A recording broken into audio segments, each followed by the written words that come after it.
بسم اللہ الرحمن الرحیم۔ السلام علیکم ناظرین، مولانا روم، جنہیں مولانا رومی کے نام سے بھی یاد کرتے ہیں، ان کا اصل نام محمد لقب جلال الدین اور عرفیت مولائے روم ہے۔ نسبت کے لحاظ سے سیدنا صدیق اکبر رضی اللہ تعالی عنہ کی اولاد میں سے ہیں۔ آپ رحمۃ اللہ علیہ 604 ہجری 1207 عیسوی کو بلخ میں پیدا ہوئے۔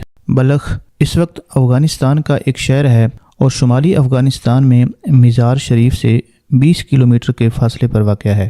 13ویں صدی عیسوی میں جب مولانا روم کی بلخ میں پیدائش ہوئی تو اس وقت بلخ خوارزمی سلطنت کا پایہ تخت تھا۔ خوارزمی سلطنت جو بہت بڑی سلطنت تھی، تمام ایران پر، ماوراء النہر پر، سینٹرل ایشیا کے تمام علاقے، چینا کے علاقے، کاشغر سے لے کر عراق کے تمام علاقے اس سلطنت میں آتے تھے، اور اس سلطنت کا فرمانروا محمد خوارزم شاہ تھا۔ مولانا روم کے والد کا نام محمد بہاؤالدین تھا، جو بہت بڑے عالم، بہت بڑے عارف اور صوفی بزرگ تھے۔ ایران کے صوبہ خراسان کے دور دراز تک کے علاقوں کے فتوے مولانا روم کے والد حضرت بہاؤالدین بلخی کے پاس آتے تھے۔ ان کا یہ معمول تھا کہ وہ صبح سے دوپہر تک تفسیر، حدیث، فقہ اور دیگر مختلف علوم کا درس دیتے، جبکہ ظہر کے بعد سلوک، تصوف، حقائق اور معرفت اور اسرار کا بیان ہوتا، جبکہ پیر اور جمعہ کا دن عوام الناس کے لیے وعظ اور نصیحت کا بیان کیا جاتا۔ بلخ کا حاکم خوارزم شاہ بھی بغرض زیارت اور اکتساب فیض اکثر مولانا بہاؤالدین رحمۃ اللہ علیہ کی صحبت میں بیٹھنے کے لیے آتا تھا، اور جب بھی وہ آپ کے پاس آتا تو اکثر و بیشتر امام فخر الدین رازی رحمۃ اللہ علیہ بھی ان کے ہمراہ ہوتے تھے۔ خوارزم شاہ کو حضرت بہاؤالدین رحمۃ اللہ علیہ سے خاص عقیدت اور نسبت تھی۔ پھر ایک دن کیا ہوتا ہے کہ خوارزم شاہ آپ کی مجلس میں آیا تو اس نے دیکھا کہ ہزاروں لاکھوں لوگوں کا ایک سمندر ہے جو آپ کی مجلس میں حاضر ہے اور آپ کا آواز و نصیحت سن رہا ہے۔ جب اس نے اتنے زیادہ لوگ آپ کی مجلس میں اکٹھے دیکھے تو اسے گھبراہٹ ہونے لگی، اور یہ ہمیشہ سے رہا ہے کہ جو بھی سلطنتوں کے فرمانروا، بادشاہ یا سیاسی سلاطین ہوتے ہیں، وہ جب بھی کہیں اللہ والے کے پاس لوگوں کا ہجوم دیکھتے ہیں اور یہ دیکھتے ہیں کہ بہت زیادہ خلق خدا ان لوگوں کی طرف رجوع کرتی ہے، تو وہ اسے اپنے لیے خطرہ سمجھتے ہیں، انہیں گھبراہٹ ہوتی ہے، اور وہ اس بات کو کبھی بھی گوارا نہیں کرتے کہ ان کے ہوتے ہوئے یہ لوگ کسی اور کے پاس جائیں۔ ان سے یہ کبھی بھی برداشت نہیں ہوتا۔ یہی معاملہ تمام ائمہ اظہار اہل بیت کے ساتھ ہر دور میں ہوتا رہا ہے۔ بنو امیہ سے لے کر بنو عباس تک یہی کچھ ہوتا رہا۔ ان لوگوں کو شہید کیا جاتا رہا، زہر دلوایا جاتا یا قید و بند میں ڈال دیے جاتے۔ اسی طرح جب خوارزم شاہ نے بھی لوگوں کی اتنی بڑی تعداد حضرت بہاؤالدین رحمۃ اللہ علیہ کے پاس دیکھی تو اس سے برداشت نہ ہوا اور وہ اپنے قابو سے باہر ہو گیا۔ حالانکہ وہ آپ کا عقیدت مند تھا اور آپ کی زیارت کے لیے اکثر و بیشتر حاضر ہوتا رہتا تھا، اور اس وقت بھی وہ آپ کی زیارت کے لیے ہی حاضر ہوا تھا۔ آپ رحمۃ اللہ علیہ کے پاس لوگوں کا اتنا بڑا ہجوم دیکھ کر آپ کی مجلس میں بیٹھنے والا، علم سے استفادہ کرنے والا آپ کا سخت مخالف ہو گیا اور دشمن بن گیا۔ چنانچہ اس نے ایک شخص کے ہاتھ اپنے خزانوں کی چابیوں کا ایک گچھا آپ کے پاس بھیجا، اور اس کا مقصد یہ تھا کہ میری رعایا تو آپ کے پاس جاتی ہے، اس کا رجوع تو آپ کی طرف ہے، میرے پاس تو صرف یہ خزانہ ہی بچ جاتا ہے، تو یہ بھی آپ ہی رکھ لو۔ حضرت بہاؤالدین رحمۃ اللہ علیہ نے جب چابیاں دیکھیں اور اس شخص کا پیغام سنا تو اسے کہا کہ واپس جا کر میرا یہ پیغام بادشاہ کو دے دینا کہ ہم آنے والا جمعہ پڑھا کر اور واز کر کے بلخ چھوڑ دیں گے۔ چنانچہ جب اگلا جمعہ آیا تو جمعے کا واز ہوا، اس کے بعد جمعے کی نماز پڑھائی گئی، اور پھر مولانا بہاؤالدین بلخ سے چل پڑے۔ جب آپ بلخ سے چلے تو بلخ اور افغانستان کے ارد گرد کے 300 مشائخ، اولیاء، صوفیاء بھی آپ کے ہم رکاب ہو کر آپ کے ساتھ ہی چل پڑے، جبکہ آپ کے مریدین، متوسلین، معتقدین بھی آپ کے ساتھ تھے، اور یہ ایک بہت بڑا کارواں تھا جو آپ کے ساتھ چل رہا تھا۔ خوارزم شاہ کو جب یہ پتہ چلا تو وہ بڑا پچھتایا، آپ کے پیچھے دوڑا، کہیں دور جا کر آپ سے ملاقات ہوئی تو بڑی منت سماجت کرنے لگا اور واپسی کے لیے التجا کی، لیکن حضرت بہاؤالدین بلخی رحمۃ اللہ علیہ نے فرمایا کہ نہیں، اب واپس بلخ پلٹ کر نہیں آئیں گے، اور آپ واپس نہیں گئے۔ اس کے بعد آپ رحمۃ اللہ علیہ آگے روانہ ہو گئے۔ جہاں جہاں سے آپ کا گزر ہوتا، وہاں کے علاقے کے عمراء، روسا اور مشائخ سب آپ کی زیارت کے لیے حاضر ہوتے۔ 610 ہجری میں حضرت بہاؤالدین رحمۃ اللہ علیہ نیشا پور پہنچے۔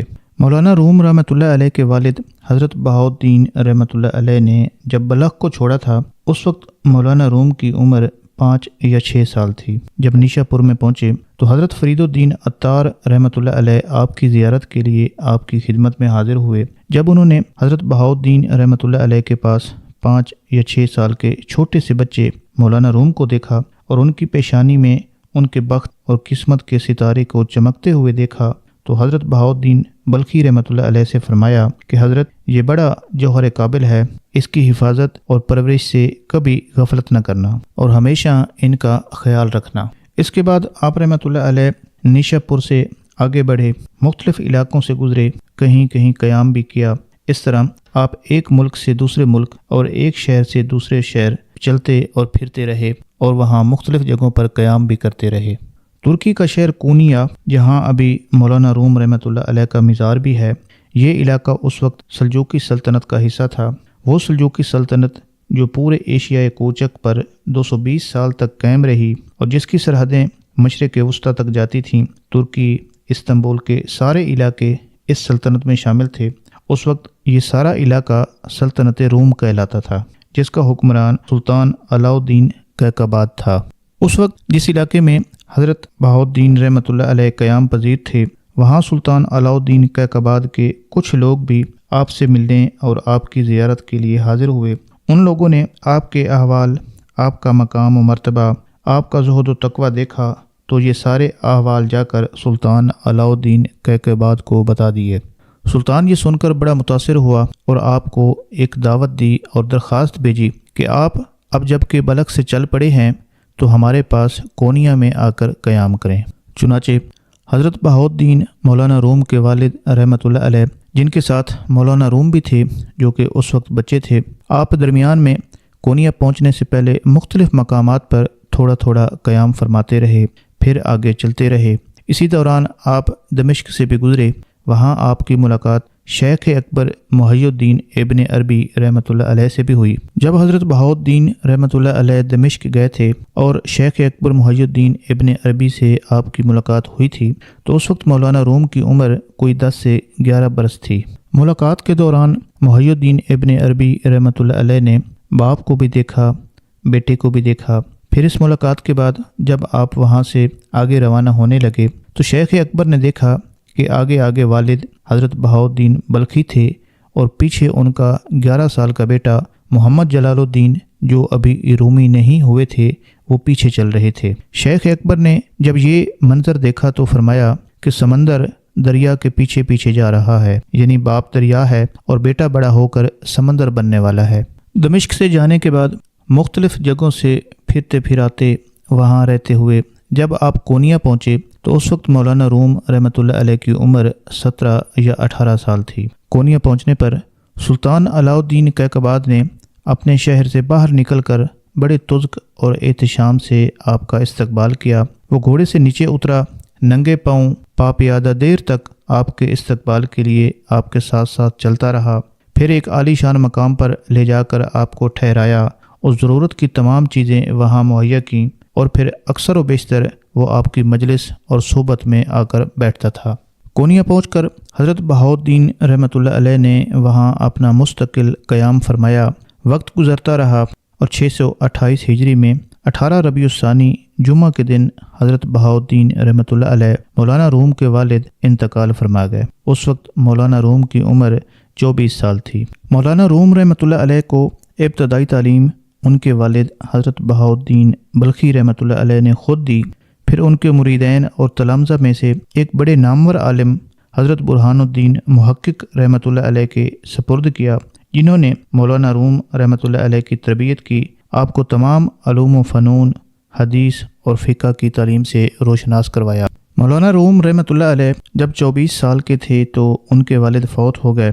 اس کے 1 سال بعد جب کہ ان کی عمر 25 سال تھی تو مزید علوم اور فنون کی تکمیل کے لیے وہ ملک شام چلے گئے۔ علوم کی تکمیل میں آپ کا زیادہ تر قیام شام کے 2 شہروں حلب اور دمشق میں رہا۔ وہاں پر حدیث اور فقہ کے بڑے بڑے اکابر، حفاظ، مدرس، مفتی، فقی اور ادیب، عالم اور مفسر آپ رحمۃ اللہ علیہ کے اساتذہ تھے۔ مولانا روم رحمۃ اللہ علیہ نے ان اساتذہ سے تمام علوم دینی سیکھے اور پھر واپس کونیا تشریف لے آئے۔ جب مولانا روم رحمۃ اللہ علیہ شام سے واپس کونیا پہنچے تو اس وقت آپ نہ صرف حدیث فقہ میں مہارت رکھتے تھے بلکہ تمام مذاہب کے بڑے مناظر اور عالم بھی تھے اور مختلف علوم پر بڑی مہارت رکھتے تھے۔ ذیلی علوم دینی میں اس زمانے میں مولانا روم کا کوئی بھی ہم پلہ نہیں تھا۔ دنیا بھر سے بڑے بڑے فتوے آپ رحمۃ اللہ علیہ کے پاس آتے اور لوگ آپ سے استفسار کرتے۔ کونیا میں آپ کے لیے بہت بڑا مدرسہ بنایا گیا۔ آپ گھر میں بھی اور مدرسہ میں بھی لوگوں کو درس دیتے اور 4 دانگے عالم میں آپ کے علم اور فضل کا ڈنکا بجتا تھا۔ مولانا جلال الدین رومی رحمۃ اللہ علیہ فطری طور پر بھی بڑے ذہین شخص تھے۔ والد محترم کی تعلیم و تربیت اور پھر برہان الدین محقق رحمۃ اللہ علیہ کی خصوصی توجہ نے مولانا کو درجہ کمال تک پہنچا دیا تھا۔ اب آپ کا یہ عالم تھا کہ کسی علمی تقریب میں خطاب کے لیے کھڑے ہو جاتے تو لوگ پتھر کی طرح ساکت اور جامد ہوتے اور مولانا کی تقریر اس طرح سنتے کہ انہیں اپنے گرد و پیش کی خبر بھی نہ رہتی۔ جب مولانا روم علماء کی صفوں میں نمودار ہوئے اور آپ رحمۃ اللہ علیہ نے اپنے کمال کا مظاہرہ کیا تو مخلوق خدا اس قدر گرویدہ ہوئی کہ دوسرے اہل کمال کی عظمتوں کے چراغ دھندلے ہونے لگے۔ یہ بات اب علماء کی ایک جماعت کو سخت ناگوار گزری۔ پھر حسب روایت مولانا روم رحمۃ اللہ علیہ کی تحقیر کرنے کے لیے ایک خفیہ منصوبہ بھی تیار کیا گیا۔ پھر جب مولانا روم ایک عظیم الشان اجتماع سے خطاب کرنے کے لیے کھڑے ہوئے تو اچانک ایک شخص مجمع سے اٹھا اور بآواز بلند کہنے لگا کہ محترم مولانا، آپ اپنے پسندیدہ موضوع پر تو ہفتوں اور مہینوں کی تیاری کے بعد تقریر کرتے ہیں، یہ تو کوئی بڑا کمال نہیں ہے۔ اس طرح تو کوئی عام شخص بھی اپنے علم کا مظاہرہ کر سکتا ہے، پھر آپ میں کیا خوبی ہے؟ مولانا روم نے یہ سن کر بڑے تحمل سے جواب دیا کہ میں نے کبھی اپنے کمالات کا دعویٰ نہیں کیا۔ میں تو ایک ادنا سا طالب علم ہوں اور میری زندگی کا مقصد مخلوق خدا کی خدمت ہے۔ ویسے اگر آپ اپنی طرف سے کسی موضوع کا انتخاب کر لیں تو میں اس موضوع پر بھی تقریر کرنے کی کوشش کروں گا۔ مولانا کا یہ جواب سن کر ہزاروں انسانوں کے مجمع پر گہرا سکوت چھا گیا۔ وہ شخص اب کی بار دوبارہ اٹھا اور منصوبے کے مطابق اس نے کہا کہ مولانا، آج آپ سورہ والضحیٰ کی تفسیر بیان کریں گے۔ یہ کہہ کر وہ شخص اپنی نشست پر بیٹھ گیا۔ اس شخص کا خیال یہ تھا کہ مولانا جلال الدین رومی رحمۃ اللہ علیہ کسی فی البدی موضوع پر تقریر کرنے سے عاجز رہیں گے اور پھر ہزاروں انسانوں کی موجودگی میں ان کی محترم شخصیت ایک تماشا بن کر رہ جائے گی۔ ایک لمحے کے لیے مولانا روم رحمۃ اللہ علیہ کے ہونٹوں پر ہلکا سا تبسم ابھرا، پھر آپ نے اپنے اللہ کی کبریائی بیان کی اور حضور اکرم صلی اللہ علیہ وآلہ وسلم پر درود و سلام بھیجا۔ اس کے بعد انسانی ہجوم سے مخاطب ہوئے۔ قرآن کریم کی اس سورہ مقدسہ میں استعمال ہونے والا پہلا حرف واو ہے۔ آج میں اسی حرف مقدس کی تشریح کروں گا۔ یہ کہہ کر مولانا روم رحمۃ اللہ علیہ نے اپنی تقریر کا آغاز کیا اور پھر مسلسل 6 گھنٹے تک صرف اس بات کی وضاحت کرتے رہے کہ اللہ تعالیٰ نے سورہ والضحیٰ میں حرف واو کیوں استعمال کیا ہے۔ پورے مجمع پر سناٹا طاری تھا اور ایسا محسوس ہو رہا تھا کہ جیسے مولانا روم کی زبان مبارک سے علم کا سمندر ابل رہا ہے جس کی تیز موجوں میں آج سب کچھ بہہ جائے گا۔ ابھی آپ رحمۃ اللہ علیہ کی تقریر ختم ہونے بھی نہیں پائی تھی کہ وہی شخص اپنی جگہ سے دیوانہ وار اٹھا اور اس نے مولانا روم کے قدموں پر سر رکھ دیا۔ واللہ آپ عظیم ہیں، آج پورے روم میں آپ کا کوئی ثانی موجود نہیں ہے۔ یہاں کے لوگ آپ کے علم اور فضل سے حسد رکھتے ہیں۔ میں بھی اسی لعنت کا شکار ہو گیا تھا۔ خدا کے لیے اب مجھے معاف فرما دیجیے۔ مولانا روم رحمۃ اللہ علیہ نے اس شخص کو اٹھا کر اپنے گلے سے لگایا، پھر ان لوگوں کی طرف اشارہ کرتے ہوئے فرمایا جو آپ کے خلاف در پردہ سازشیں کر رہے تھے۔ آپ کہنے لگے کہ میں ہر اس شخص کو معاف کرتا ہوں جو مجھ سے بے سبب عداوت رکھتا ہے۔ اللہ ان کے سینوں میں بھڑکتی ہوئی آتش حسد کو ٹھنڈا کر دے اور انہیں اپنے علم اور کرم سے ہدایت بخشے۔ مولانا رحمۃ اللہ علیہ کی اعلیٰ ظرفی کا یہ ایک عظیم الشان مظاہرہ تھا جس نے بے شمار لوگوں کو آپ کا مزید عقیدت مند بنا دیا۔ جب مولانا روم رحمۃ اللہ علیہ کی ظاہری تعلیم و تربیت کے تمام مراحل مکمل ہو چکے تھے، آپ کی شہرت اور محبوبیت میں بھی مسلسل اضافہ ہو رہا تھا۔ عوامی حلقوں سے لے کر عمرائے وقت تک سب آپ کا بے حد احترام کرتے تھے۔ لیکن مولانا روم کو اپنی زندگی میں ایک خلا سا محسوس ہوتا تھا۔ اکثر تنہائی میں آپ اپنی اس محرومی کا اظہار بھی فرماتے تھے اور کہتے تھے کہ میں آج بھی پیاسا ہوں اور یہ پیاس نہ جانے کب تک برقرار رہے گی۔ مولانا روم کے بے تکلف دوست آپ سے اس پیاس کا مفہوم پوچھتے تو آپ بے اختیار فرماتے کہ میں خود بھی نہیں جانتا کہ یہ کیسی پیاس ہے۔ مولانا روم رحمۃ اللہ علیہ کی یہ پیاس اسی طرح برقرار تھی کہ دوسری طرف حضرت شمس الدین تبریز رحمۃ اللہ علیہ، جو کہ ایران کے شہر تبریز کے رہنے والے تھے، بڑے عاشق و صادق اور عارف شخص تھے۔ وہ حضرت شیخ بابا کمال الدین جندی رحمۃ اللہ علیہ کے مریدین میں سے تھے۔ ایک روایت یہ ہے کہ سلطان شمس الدین تبریز رحمۃ اللہ علیہ نے جب مقامات معرفت، زہد و سلوک، تصوف اور عشق و معرفت کی تکمیل حاصل کر لی تو ان کے شیخ نے حضرت شمس تبریز سے فرمایا کہ شمس تبریز، روم چلے جاؤ، جہاں ایک دل سوختہ جس کا دل یاد الہی میں جل رہا ہے وہ آپ کا انتظار کر رہا ہے، روم جاؤ اور اس شخص کی پیاس بجھاؤ۔ دوسری روایت میں یہ ہے کہ حضرت شمس تبریز رحمۃ اللہ علیہ رات کو مراقبہ کے بعد یہ دعا اللہ کریم سے مانگ رہے تھے کہ مولا مجھے کوئی ایسا شخص عطا کر دے جو میری محبت اور توجہ کا متحمل ہو سکے اور میری صحبت کا فیض سنبھال سکے، جو میں دینا چاہتا ہوں وہ لے سکے اور اسے سنبھال سکے۔ آپ کو اشارہ ہوا کہ کونیا چلے جاؤ، وہاں ایک شخص تمہارا منتظر ہے جو تمہاری محبت اور تمہاری توجہ اور تمہارے فیض کا بوجھ اٹھا لے گا اور اسے سنبھال بھی لے گا۔ پھر جب حضرت شمس تبریز رحمۃ اللہ علیہ ایران کے شہر تبریز سے چلے اور کونیا پہنچے تو وہ ایک سرائے میں قیام پذیر ہوئے۔ اس وقت کونیا میں مولانا روم رحمۃ اللہ علیہ کی بڑی شہرت تھی، آپ کی تمکنت اور وجاہت تھی، بڑا نام تھا، لوگ آپ کی طرف رجوع کرتے۔ شمس تبریز رحمۃ اللہ علیہ اس مرد کی تلاش میں وہاں پہنچے جس نے آپ کے فیضان صحبت کو حاصل کرنا اور اس کا متحمل ہونا تھا۔ ناظرین، حضرت شمس تبریز رحمۃ اللہ علیہ کوئی پیری یا فقیری نہیں کرتے تھے، بس تاجروں کے روپ میں سفر اور سیاحت کرتے تھے۔ آپ نالے بنتے تھے اور اس سے اپنی گزر اوقات کرتے تھے۔ اب آپ کونیا میں ایک ایسے شخص کی تلاش میں تھے جسے اپنا فیض منتقل کر سکیں۔ حضرت شمس تبریز رحمۃ اللہ علیہ جب کونیا پہنچے تو رات کا وقت ہو چکا تھا۔ آپ نے ایک سرائے میں قیام فرمایا۔ صبح ہوئی تو آپ نے دیکھا کہ سرائے کے دروازے پر ایک بلند چبوترا تھا۔ شہر کے اکثر امراء اور صاحبان ثروت لوگ تفریح کے لیے اسی چبوترے پر آ کر بیٹھتے تھے۔ حضرت شمس تبریز بھی ایک گوشے میں جا کر بیٹھ جاتے اور خاموشی سے آنے جانے والے لوگوں کو دیکھتے رہتے۔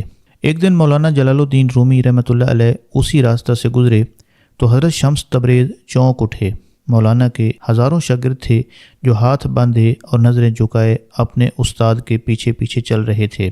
دیکھنے والوں کو ایسا محسوس ہوتا تھا کہ جیسے کسی شہنشاہ کی سواری گزر رہی ہو۔ یہ منظر دیکھ کر حضرت شمس تبریز رحمۃ اللہ علیہ کے دل سے یہ آواز آئی کہ شاید یہ وہ مرد خاص ہے جو میری صحبت کا متحمل ہو سکتا ہے۔ چنانچہ جب مولانا جلال الدین رومی رحمۃ اللہ علیہ وہاں سے چلے گئے تو حضرت شمس تبریز نے کسی مقامی باشندے سے پوچھا کہ یہ صاحب کون ہیں جو ابھی ابھی یہاں سے گزرے ہیں اور ان کی بڑی شان ہے۔ بتانے والے نے بتایا کہ یہ مولانا جلال الدین رومی ہیں اور یہاں کے سب سے بڑے عالم ہیں اور کوئی شخص ان کے علم اور فضل کی ہمسری نہیں کر سکتا۔ چنانچہ اگلے دن جب حضرت مولانا جلال الدین رومی رحمۃ اللہ علیہ اپنے گھر میں اپنے طلباء کو پڑھا رہے تھے اور ان کے گرد کتابوں کا ایک بڑا ذخیرہ موجود تھا تو حضرت شمس تبریز بھی وہاں پہنچ گئے۔ وہاں پہنچ کر وہ ادھر ادھر دیکھتے رہے، پھر کتابوں کے ڈھیر کی طرف اشارہ کرتے ہوئے پوچھا کہ یہ سب کیا ہے؟ مولانا روم نے جواب دیا کہ درویش، یہ وہ چیز ہے جسے تو نہیں جانتا۔ اس کے بعد جب حضرت شمس تبریز رحمۃ اللہ علیہ نے توجہ دی تو اسی وقت ان کتابوں کو آگ لگ گئی۔ مولانا یہ دیکھ کر بڑے پریشان ہوئے۔ بڑے بڑے مسودات تھے، اس زمانے میں ہاتھ سے لکھی ہوئی قلمی کتابیں تھیں، وہ سب جل گئیں۔ پریشان ہو کر پوچھا کہ یہ سب کیا ہے؟ فرمایا یہ وہ چیز ہے رومی جسے تو نہیں جانتا۔ پھر حضرت مولانا کی درخواست پر شمس الدین تبریز رحمۃ اللہ علیہ نے کتابیں انہیں واپس پلٹا دیں، لیکن مولانا کے دل میں ایک آگ سی بھڑک اٹھی۔ ایک دوسری روایت میں یہ واقعہ کچھ ایسے بھی بیان کیا جاتا ہے کہ مولانا روم رحمۃ اللہ علیہ ایک دن اپنے مدرسہ میں موجود تالاب کے کنارے اپنے طلباء کو پڑھا رہے تھے۔ پہلے زمانے میں اکثر مدارس اور مساجد میں حوض اور تالاب بنائے جاتے تھے۔ اس وقت کچھ کتابیں بھی ان کے پاس رکھی تھیں۔ حضرت شمس تبریز رحمۃ اللہ علیہ وہاں پہنچے اور انہوں نے پوچھا کہ جلال الدین یہ کیا ہے؟ مولانا نے جواب دیا کہ یہ کیل و کال ہے۔ پھر مولانا روم جب وہاں سے کسی کام کے لیے اٹھے تو حضرت شمس تبریز رحمۃ اللہ علیہ نے وہ ساری کتابیں اٹھائیں اور تالاب میں پھینک دیں۔ قیمتی نسخے اور مسودات کی ساری سیاہی پانی میں گھل گئی۔ جب طلباء نے یہ دیکھا تو وہ چیخے اور ایک ہنگامہ کھڑا ہو گیا۔ مولانا رحمۃ اللہ علیہ کو بھی خبر ہوئی تو وہ بھی وہاں پہنچے۔ اپنے جذبات پر بڑا ضبط کر کے پوچھا کہ یہ کیا ہے؟ حضرت شمس تبریز رحمۃ اللہ علیہ نے فرمایا کہ وہ کیل و کال تھا، یہ عالم حال ہے۔ اب یہاں سے مولانا عالم حال کی دنیا میں داخل ہو گئے۔ مولانا کہنے لگے کہ یہ کتابیں تو بڑی نایاب تھیں، سب پانی میں ضائع ہو گئیں۔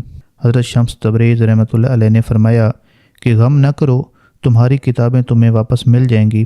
یہ کہہ کر آپ پانی کے تالاب میں اتر گئے اور کتابیں نکال کر مولانا کو دینے لگے۔ حضرت شمس تبریز رحمۃ اللہ علیہ ایک ایک کتاب کو نکالتے اور جب اسے جھاڑتے تھے تو بجائے پانی کے کتابوں سے گرد نکلتی تھی۔ یہ معجزہ دیکھ کر مولانا روم نے کہا کہ کیل و کال سے نکال کر ہمیں بھی اس حال میں داخل کر دیں۔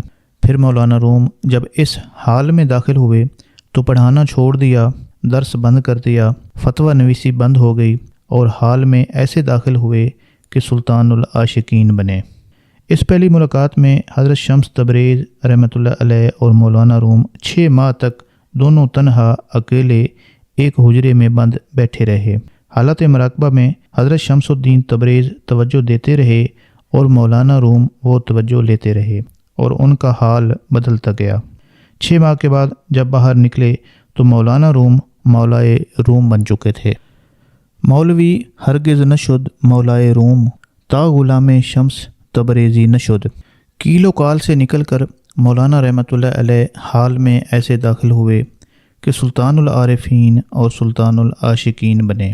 پھر دنیا کو صاحب حال کرنے کے لیے مثنوی لکھی، جس کو مثنوی مولانا روم کہتے ہیں۔ یہ عشق اور محبت اور اللہ تعالیٰ کی معرفت کی ایک عظیم کتاب ہے۔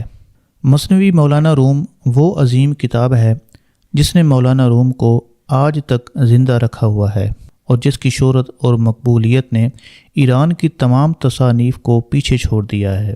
مثنوی رومی کو جس قدر شہرت اور مقبولیت حاصل ہوئی، فارسی کی کسی اور کتاب کو آج تک نہیں ہوئی۔ ایران میں 4 کتابیں جس قدر مقبول ہوئیں کوئی اور نہیں ہوئیں۔ ان میں شاہ نامہ، گلستان، مثنوی روم اور دیوان حافظ ہیں۔ ان 4 کتابوں کا اگر موازنہ کیا جائے تو مقبولیت کے لحاظ سے مثنوی رومی کو ترجیح ہے۔ اس کی مقبولیت کی ایک بڑی دلیل یہ ہے کہ علماء اور فضلاء نے مثنوی کو جس قدر اہمیت دی، کسی اور کتاب کو وہ اہمیت نہیں ملی۔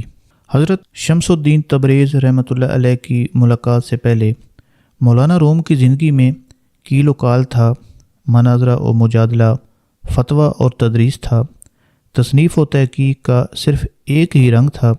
پھر جب کال کی دنیا سے گزر کر حال کی دنیا میں داخل ہو گئے تو خالی حال والے مولوی اس چیز کو پسند نہیں کرتے۔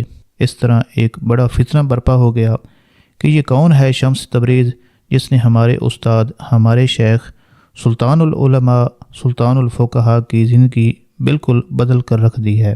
ایک شورش برپا ہو گئی اور ہنگامہ کھڑا ہو گیا۔ کونیا کا ماحول اب ایسا ہو گیا تھا کہ قریب تھا کہ کوئی دنگا فساد کھڑا ہو جاتا۔ حضرت شمس تبریز رحمۃ اللہ علیہ نے جب یہ ماحول دیکھا کہ اب یہاں یہ ماحول رہنے کے قابل نہیں رہا تو چپکے سے رات کو کونیا چھوڑ کر دمشق چلے گئے۔ مولانا روم کی بے قراری اب دیکھی نہیں جاتی تھی، اضطراب کا ایک عجیب عالم تھا۔ پھر آپ نے اپنے بیٹے کے ہاتھ میں ایک خط اور کچھ دینار دے کر ایک وفد کے ساتھ ملک شام بھیجا کہ وہ شمس الدین تبریز رحمۃ اللہ علیہ کو منا کر واپس لے آئیں۔ جب یہ وفد شام پہنچا اور حضرت شمس تبریز سے ملا تو انہوں نے سونے کے سکوں کا کہا کہ یہ تو کسی اور کو دے دو، مجھے صرف رومی کا خط چاہیے۔ اس خط کو پڑھا جس میں مولانا روم نے اپنے درد اور سوختہ جاں کا ذکر کیا تھا اور ان کی جدائی کا صدمہ بیان کیا تھا۔ وہ خط پڑھ کر حضرت شمس تبریز رحمۃ اللہ علیہ اس وفد کے ساتھ واپس کونیا آ گئے۔ پھر مولانا کے ساتھ حال کا سلسلہ دوبارہ سے شروع ہو گیا۔ مولانا نے درس و تدریس کا سلسلہ ابھی بھی چھوڑ رکھا تھا، جس سے پھر کچھ عرصہ کے بعد ایک ہنگامہ کھڑا ہو گیا اور حضرت شمس تبریز پھر کونیا چھوڑ کر چلے گئے۔ پھر مولانا رومی ان کو منانے اور واپس لانے کے لیے خود نکل پڑے۔ کریا شہر شہر انہیں تلاش کیا، تبریز بھی گئے، بالآخر انہیں ڈھونڈ لیا اور منا کر واپس کونیا لے آئے۔ اس طرح حضرت شمس تبریز رحمۃ اللہ علیہ 2 دفعہ کونیا چھوڑ کر گئے اور 2 دفعہ واپس آئے۔ اب کی بار جب پھر واپس آئے اور جھگڑا اور فساد شروع ہوا تو مستند روایات کے مطابق کچھ شریر لوگوں نے حضرت شمس تبریز رحمۃ اللہ علیہ کو رات کے اندھیرے میں شہید کر دیا اور پھر وہ کونیا میں ہی مدفون ہوئے۔ حضرت شمس تبریز رحمۃ اللہ علیہ سے بچھڑنے کے بعد مولانا روم نے ایسی شاعری کی جو عشق اور سرمستی اور سوز و گداز سے لبریز تھی۔ یہ شمس تبریز رحمۃ اللہ علیہ کی نگاہ دل نواز ہی کا فیض تھا کہ مولانا نے اپنی شورا آفاق تصنیف مثنوی مولانا روم پیش کر کے عالم انسانیت پر احسان عظیم کیا۔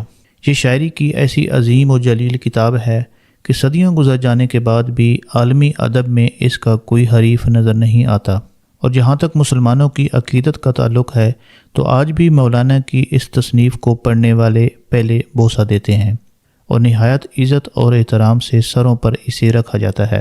دنیا کے تمام اہل علم اس بات پر متفق ہیں کہ حضرت شمس الدین تبریز رحمۃ اللہ علیہ مولانا روم سے ملاقات نہ کرتے تو شاید یہ عجوبہ روزگار کتاب بھی دائرہ تحریر میں نہ آتی۔ چنانچہ مولانا روم رحمۃ اللہ علیہ نے خود بھی فرمایا تھا کہ مولوی ہرگز نہ شد مولائے روم تا غلام شمس تبریزی نہ شد، یعنی مولانا روم اس وقت تک مولوی سے مولائے روم نہ بن سکے جب تک کہ شمس تبریز کی غلامی اختیار نہیں کی۔ اس شعر سے اہل نظر یہ اندازہ کر سکتے ہیں کہ حضرت شمس تبریز رحمۃ اللہ علیہ کیا تھے اور کم نظروں کے حسد نے کیسے برگزیدہ شخص کو مولانا روم سے بچھڑ جانے پر مجبور کر دیا تھا۔ حضرت شمس تبریز رحمۃ اللہ علیہ کی چند روزہ صحبتوں نے مولانا روم کو قلندر بنا ڈالا تھا۔ ان ملاقاتوں سے پہلے مولانا کا یہ حال تھا کہ شاہان وقت کے دربار سے بھی تعلق رکھتے تھے، قیمتی لباس پہنتے تھے اور جب گھر سے نکلتے تھے تو اس شان سے سینکڑوں افراد پیچھے پیچھے ہوتے کہ آپ رحمۃ اللہ علیہ نہایت جاہ و جلال کے ساتھ آگے آگے چلتے۔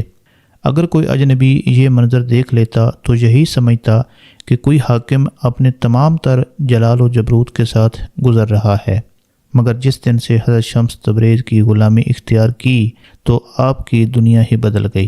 ریاضت اور مجاہدہ اس قدر بڑا ہوا تھا کہ کسی مرید یا خادم نے مولانا روم کو شب خوابی کے لباس میں نہیں دیکھا، یہاں تک کہ تکیہ اور بستر بھی نہیں ہوتا تھا۔ اگر نیند غالب آ جاتی تو بیٹھے بیٹھے سو جاتے۔ اکثر روزہ رکھتے تھے۔ آج کوئی شخص مشکل سے اس بات پر یقین کرے گا کہ مولانا روم پانی سے افطار کر لیا کرتے تھے اور مسلسل 10-20 دن تک کچھ نہیں کھاتے تھے۔ اذان ہوتی تو فوراً قبلے کی طرف مڑ جاتے اور چہرہ مبارک کا رنگ بدل جاتا۔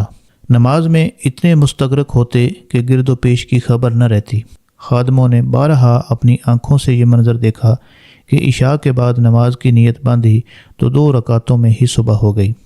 ایک بار سخت سردی کا موسم تھا، مولانا روم رحمۃ اللہ علیہ نماز کے دوران رونے لگے اور یہاں تک روئے کہ داڑھی اور سینہ آنسوؤں سے تر ہو گیا۔ خادم سپہ سالار کا بیان ہے کہ سردی کی شدت کے باعث آنسو رخساروں پر جمنے لگے تھے، مگر مولانا کی محویت میں کوئی فرق نہیں آیا۔ آپ رحمۃ اللہ علیہ کا مزاج انتہائی قناعت پسندانہ تھا۔ سلاطین و عمراء جس قدر بھی تحائف بھیجتے، مولانا روم رحمۃ اللہ علیہ اپنے مریدین خاص کے پاس یہ ہدایت دے کر بھیج دیتے کہ انہیں فوری طور پر ضرورت مندوں میں تقسیم کر دیا جائے۔ کبھی کبھی ایسا ہوتا کہ گھر میں بہت زیادہ تنگی ہوتی اور مولانا کے صاحبزادے سلطان ولد اصرار کرتے تو حسب ضرورت بہت تھوڑی سی رقم رکھ لیتے۔ پھر جس دن گھر میں کھانے کا سامان نہ ہوتا اس روز مولانا روم بہت خوش ہوتے اور بڑے والہانہ انداز میں فرماتے کہ آج ہمارے گھر سے درویشی کی بو آتی ہے۔ مولانا روم رحمۃ اللہ علیہ کی سخاوت اور فیاضی کا یہ عالم تھا کہ جب کوئی مانگنے والا سوال کرتا اور مولانا کے پاس دینے کے لیے کچھ نہ ہوتا تو اپنی عبا یا پیرہن اتار کر دے دیتے۔ مولانا جلال الدین رومی رحمۃ اللہ علیہ کی رقیق القلبی اور شدت احساس کا یہ عالم تھا کہ کسی شخص کی ذرا سی تکلیف بھی آپ سے برداشت نہیں ہوتی تھی۔ اس کے برعکس اپنی ذات پر آفات و مصائب کے پہاڑ بھی اگر ٹوٹ پڑتے تو حرف شکایت زبان پر نہیں لاتے تھے۔ ایک بار شدید سردی پڑ رہی تھی۔ مولانا روم کسی کام سے اپنے خلیفہ حسام الدین چلپی رحمۃ اللہ علیہ کے مکان پر تشریف لے گئے۔ رات بہت زیادہ گزر چکی تھی۔ مولانا جب وہاں پہنچے تو حسام الدین کے گھر کے تمام دروازے بند ہو چکے تھے۔ اگر مولانا چاہتے تو نصف شب کے بعد بھی اس مکان پر دستک دے کر اہل خانہ کو بیدار کر سکتے تھے، اور آپ کا یہ عمل حسان الدین کے لیے باعث شرف ہوتا، لیکن مولانا روم نے دروازہ نہیں کھٹکھٹایا اور نہ ہی کسی کو آواز دی۔ رات بھر کھلے آسمان کے نیچے کھڑے رہے اور برف گر گر کر سر پر جمتی رہی۔ صبح جب حسان الدین کے ایک خادم نے دروازہ کھولا اور مولانا کو اس حالت میں باہر کھڑے ہوئے دیکھا تو اس کے ہوش اڑ گئے۔ وہ بدحواسی کے عالم میں مکان کے اندر گیا اور حسام الدین کو خبر دی۔ مولانا روم کے خلیفہ ننگے پاؤں بھاگتے ہوئے باہر آئے اور پیر و مرشد کے قدموں پر سر رکھ کر رونے لگے۔ مولانا نے انہیں اٹھا کر اپنے گلے سے لگایا اور بہت دیر تک تسلی دیتے رہے۔ جب حسان الدین کے آنسو رک گئے تو فرمایا کہ میں نے مناسب نہیں سمجھا کہ تمہاری نیند میں خلل پڑے اور میری وجہ سے دوسرے مکینوں کو بھی زحمت ہو۔ یہ واقعہ اس قدر اثر انگیز تھا کہ حسام الدین آخری سانس تک اس رات کو فراموش نہ کر سکے۔ اکثر اپنے مریدوں کو درس دیتے ہوئے فرمایا کرتے تھے کہ پیر و مرشد کا یہ عمل اس لیے تھا کہ ہم درویشی کا مفہوم سمجھ سکیں اور اپنی آنکھوں سے خدمت خلق کی زندہ تصویر دیکھ سکیں۔ شہر کونیا میں گرم پانی کا ایک چشمہ تھا۔ مولانا روم رحمۃ اللہ علیہ کبھی کبھی وہاں غسل کے لیے تشریف لے جاتے تھے۔ ایک بار مولانا نے اس چشمے پر جانے کا ارادہ ظاہر کیا۔ کچھ مریدوں اور خادموں نے ایک دن پہلے وہاں جا کر آپ کے غسل کے لیے مخصوص جگہ کا انتظام کر دیا۔ دوسرے روز جب مولانا روم وہاں تشریف لے گئے تو آپ کی آمد سے چند لمحے قبل کچھ جزامی یعنی کوڑی لوگ اس مقام پر نہانے لگے۔ خادموں نے خوفناک مرض میں مبتلا انسانوں کو ڈانٹ کر اس جگہ سے ہٹانا چاہا تو مولانا روم نے سختی کے ساتھ منع کر دیا۔ جب وہ جزامی یعنی کوڑی لوگ وہاں سے نہا کر چلے گئے تو آپ نے اسی جگہ کا پانی لے کر غسل کیا اور پھر اپنے خادم سے فرمایا کہ احتیاط اچھی چیز ہے مگر ایسے بیماروں سے نفرت نہیں کرنی چاہیے۔ یہ لوگ بھی کل تک تمہاری طرح خوبصورت جسموں کے مالک تھے۔ ایک بار محفل سما راستہ تھی۔ مولانا روم رحمۃ اللہ علیہ نہایت سکون سے عارفانہ کلام سن رہے تھے، مگر دوسرے لوگوں کا یہ حال تھا کہ کوئی فرش پر تڑپ رہا تھا اور کوئی اپنا گریباں چاک کر رہا تھا۔ اتفاق سے ایک شخص نے سما کا کچھ زیادہ ہی اثر قبول کر لیا اور وہ اپنے ہوش و حواس کھو بیٹھا۔ اس شخص کی بے خودی اس حد تک بڑھ گئی کہ وہ بسمل کی طرح لوٹنے لگا۔ تڑپتے تڑپتے اس پر ایک شدید کیفیت طاری ہوتی تو وہ مولانا سے آ کر ٹکرا جاتا اور لوگ اسے پکڑ کر دور کر دیتے۔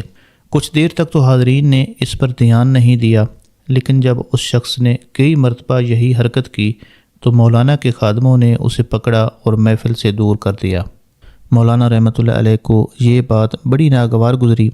آپ نے اپنے خدمت گاروں سے تلخ لہجے میں فرمایا کہ شراب تو اس نے پی ہے اور مستی تم کر رہے ہو۔ اسی طرح ایک بار مولانا روم کی شریک حیات نے اپنی ملازمہ کو سخت سزا دی۔ اتفاقاً مولانا بھی اسی وقت تشریف لے آئے۔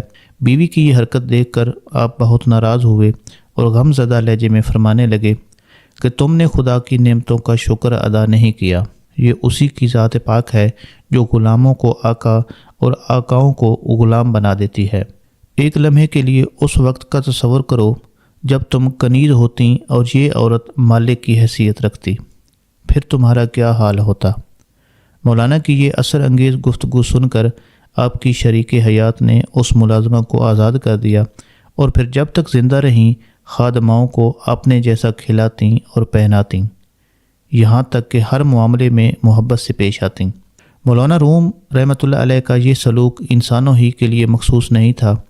آپ تو اس بارش کی طرح تھے جو سبزہ و گل کے ساتھ پتھر کی چٹانوں پر بھی برستی ہے۔ ایک بار امیر شہر معین الدین پروانہ کے ہاں محفل سما جاری تھی۔ کسی معزز خاتون نے شرکائے مجلس کی تواضع کے لیے مٹھائی کے 2 بڑے طباق بھیجے۔ بیشتر حاضرین کلام معرفت میں کھوئے ہوئے تھے۔ اتفاق سے ایک کتا محفل میں گھس آیا اور اس نے آتے ہی طباق میں منہ ڈال دیا۔ اہل محفل میں سے کسی کی جب نظر پڑی تو اس نے بلند آواز میں کتے کو ڈانٹ کر بھگا دیا۔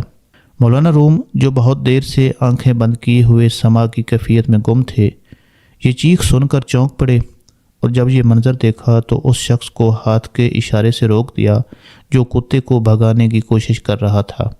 کتے نے گھبرا کر شیرینی کھانی شروع کر دی اور پھر کچھ مٹھائی کے دانے منہ میں دبا کر محفل سے چلا گیا۔ کتے کے جانے کے بعد مولانا نے فرمایا کہ اس کی بھوک تم لوگوں کے مقابلے میں تیز تھی، اس لیے مٹھائی پر بھی اس کا زیادہ حق تھا۔ ایک بار مولانا روم رحمۃ اللہ علیہ اپنے مریدوں کے ہمراہ ایک تنگ گلی سے گزر رہے تھے کہ اتفاق سے وہاں ایک کتا اس طرح سو رہا تھا کہ راستہ بند ہو گیا۔ مولانا چلتے چلتے رک گئے۔ اچانک ایک شخص جو مولانا روم کو جانتا تھا گلی کی دوسری جانب سے آ رہا تھا۔ اس نے مولانا کو کھڑے دیکھ کر کتے کو پتھر مارا۔ وہ چیختا ہوا وہاں سے بھاگ گیا۔ اب راستہ تو صاف ہو گیا، لیکن مولانا کے چہرے پر ان کی دلی تکلیف کے آثار صاف نظر آ رہے تھے۔ جب وہ شخص قریب آیا تو آپ نے اس سے فرمایا کہ اے بندہ خدا، تو نے ایک جانور کی دل آزاری کر کے کیا پایا؟ میں کچھ دیر اس کے جاگنے کا انتظار کر لیتا۔ مولانا روم کے مسلک میں دل آزاری گناہ عظیم تھی۔ اگر کوئی چونٹی بھی آپ کے پیروں کے نیچے آ کر کچل جاتی تو مولانا کو اس کا بھی بہت زیادہ دکھ ہوتا۔ اکثر اوقات لوگوں کا دل رکھنے کے لیے بڑے سے بڑا نقصان بھی برداشت کر لیتے۔ ایک مرتبہ مولانا روم بازار سے گزر رہے تھے کہ لوگوں نے آپ کو آتا دیکھا تو اپنی اپنی دکانوں پر احتراماً کھڑے ہو گئے۔ جب کچھ لڑکوں کی آپ پر نظر پڑی تو وہ بھاگتے ہوئے آئے اور مولانا کے ہاتھوں کو بوسہ دینے لگے۔